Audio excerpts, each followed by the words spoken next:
Welcome to the Answer is Yes podcast, where we interview some of the most interesting people that have said yes to opportunities in their life.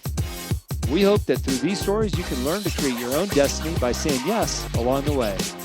Join us as we explore the new series covering topics such as passion, integrity, and hard work.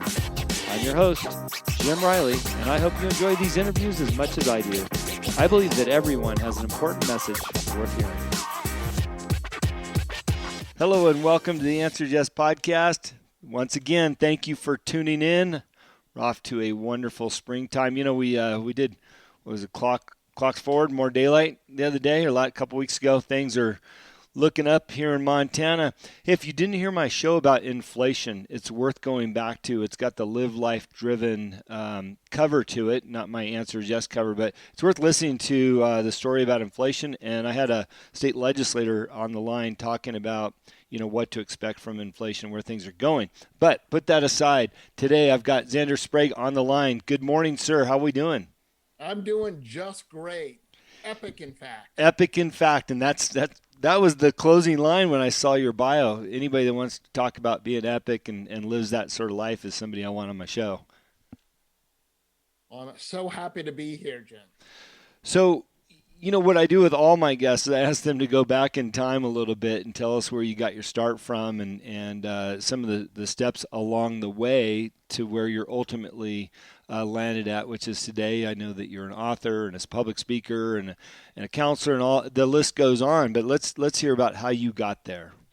How did I get here? Well, you know, this is interesting. I am a professional motivational speaker. I love speaking, and when I look back and say, where did that come from? Well, it came from the fact that my dad, growing up, I grew up in Massachusetts. My dad was a state legislator. So from a young age, I was sort of in front of adults. I was going campaigning with them, asking people to vote for my dad. There were, you know, events and stuff that I went to. So I had to talk to people. So I think I just grew up being very comfortable talking in front of people. And I actually found that I really enjoy that. That's what really, you know, juices me. So, you know, throughout school, there were one school I went to, I had to give a oral presentation. There was a competition every year, and I did well in that. And then spent many years as a technical instructor teaching people how to use software and stuff. So I seem to have this ability to, one, love talking, I love teaching, and an ability to take in information, turn around, and help others understand it. So it's kind of my purpose. Yeah, I get that. You know, it's funny. Most people that I meet that are public speakers, myself included, we don't always know exactly how we got there, but here we are, and everybody's so fearful of public speaking. And I think it takes a little practice, but we realize they're not going to bite us. So we get up and do what we do. Absolutely. Yeah. So talk about early careers or development choices you made, whether it was college or trade school or some of the other things that you got into as a younger adult. All right. Well, so it's interesting. I majored in history and psychology. Always thought I'd do, mental health counseling. And then I took a 22-year detour and went into the corporate world. And a funny story about saying yes is I have perhaps a overconfidence in my ability that I can do anything. Mm-hmm. And here's a saying yes story. I was living in Boston at the time at Fidelity Investments. I went in for an interview to help out to do help desk on the Unix help desk on the fixed income trading floor. In the interview, they asked me if I knew what Unix was. My honest to God answer was, is it two emasculated men from Rome? Now, I got the job, which is amazing because if you don't know what Unix is, it's a programming language. It's a command line. It means you have to type everything you want out. So, and it's very powerful, but it's very complex. Mm-hmm. I got hired to work on a help desk and I didn't know what it was I was supposed to be helping people. So needless to say, I had about 6 months of rocket ship learning. While I'm supposed to be helping people, someone would call with a question, and I'd be like flipping through my Unix for Dummies book, trying to figure out what it was that I needed to help them. So, and that's honestly been my experience. I was a quality assurance engineer. I was a software engineer. If you told me in college I'd be doing that, I'd say you're absolutely insane. I worked really hard to be mediocre as a software engineer. It's just not the way I think. Yeah. Yeah. When I had a problem or I was just kind of like stuck, I'd get up and go talk to my colleagues. Some of them were not necessarily as social as I was and weren't as loquacious. So they got nervous when I was coming to ask them questions or just have a conversation. Hey, Jim, how was your weekend? Right. Yeah. So I kind of have a history of just saying yes and saying, well, I'll figure it out along the way. I love that mentality. I'm similar. I want to go back to this Unix job though. Of course you do. Why not? What's interesting about that is clearly you knew nothing about the question, right? Because it was the direct wrong answer. Oh, absolutely. I mean, how did I ever get hired? Well, how do you get hired to work on a help desk if you don't even know what it is? I'm supposed to be, not only am I supposed to know it, I'm supposed to know it enough to help other people. Well, and that's what I want to ask about, because certainly there's some qualities that you possessed that they realized they needed you for the job, regardless of what you knew about the product. And I'm just curious what it was that you feel they saw in you that gave you that opportunity. I believe just confidence in myself. Mm-hmm. That just because I didn't know, I didn't know what this was, didn't mean that I doubted that I could do the job. Maybe it was, being young and dumb, but it's, I look at my life and say, I can do anything. And just because I don't have 100% of the skill set doesn't mean I can't go out and try. And that's sort of reflected in other things I did. I always wanted to run a marathon, but what did I know? I knew how long a marathon was. I grew up watching the Boston Marathon, but I had no idea how I would ever, as I started to run, how am I ever going to cover 26.2 miles? Mm-hmm. But what I did is I found Team in Training, which is a fundraising arm of the Leukemia and Lymphoma Society, and signed up to run. Well, I started off with a half marathon because I figured that was a good place to start. But I had no idea. Yeah. But that didn't stop me from saying, just because I don't know doesn't mean I'm not going to sign up and tell everyone that I'm going to run it and then figure out along the way.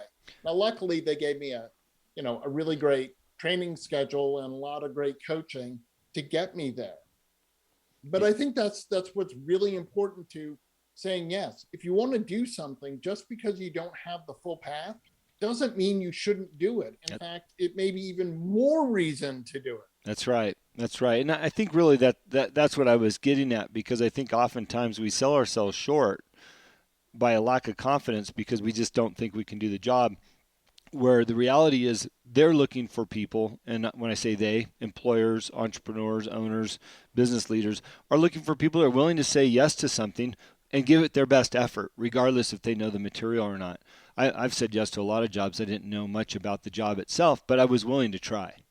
Sure, absolutely. And I think, what's interesting is, as I was writing my book, Epic Begins with One Step Forward, one of the things I came up with was we are our own biggest dream killers. Mm-hmm. Do we just sell ourselves short and talk ourselves out of doing incredible things. And I want to help people stop doing that, because we shouldn't be killing our own dreams. There are dreams, right? Yeah. Yeah. We shouldn't be the meanest person in our life who goes, no, Jim, you can't do that. There's no way. You don't have the skill set. And I guess I'm just sort of, perhaps I have an overabundance of belief in myself, and well, I love me. I really, I mean, I'm my number one fan, but I have to be, because if I don't believe in me, how are you going to believe in me? Here I am. I'm a guest on your show. I'm a guest because you saw something that said, "Yeah, I want to have Zander on." Yeah, yeah. It's interesting. I was just literally just before this show, I was coaching somebody. They have an opportunity to buy a property. It's $3.4 million, and they just didn't have the belief in themselves. And they're like, "Well, the operation's so big, and it's this and that." I said, "Look, we can drill this down to a couple small columns here. I mean, the opportunity is there. And by the way, this is your dream, And I think people just give up before they even get started." They do. They do. I mean, oftentimes the hardest part is that first step. Mm-hmm. But Epic does begin with one step forward, and what you find, there are a couple of keys here. But what I found is that first step isn't as hard when I've taken it as I imagined in my brain. Mm-hmm. That's right. I think the other thing that's key is, if you have that idea. So let's take your client who wants to buy this big property, right? If you break it down into a step-by-step thing, kind of like with my marathon, when they gave me the schedule, it got really easy, because it just said, go run 30 minutes. Okay, I can do that. And then I was done for the day. I didn't have to worry about anything else. That's right. That's right. And so I think we tend to make things a lot more difficult, or we go, I have to have all the steps figured out. I get newsflash for your audience. I don't know exactly how I'm going to do what I'm doing, but every day I get up and I just take another step, and I move forward. And some days I move forward faster, and other days not as fast, but that's okay.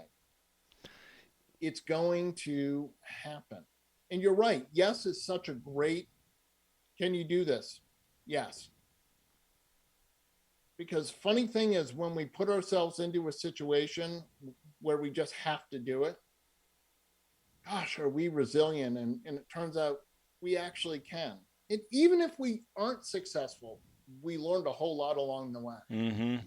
Yeah, and I love your point about oftentimes that first step is really not that difficult once you take it. It's funny, I left that client's office. I left there going, hell, that's not that hard. I should do it myself. That I'm going to call her later. I'm going to say, look, you really can do this.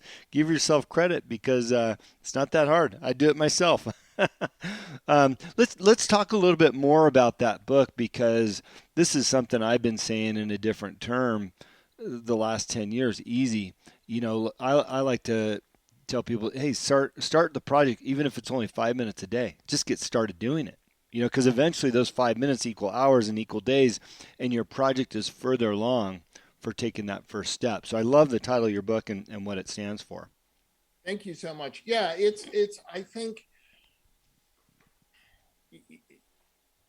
again, once you take that first step, all of a sudden you go, okay, well that wasn't that hard. And it is, like in the book, I talk about, I call it the pizza analogy, which is, when you eat pizza, you don't necessarily stuff the whole thing into your mouth. Now, if you're around teenage boys, you may need to do that to get any food. However, in general, you don't worry about the third piece of pizza as you're eating the first piece of pizza. That's you right.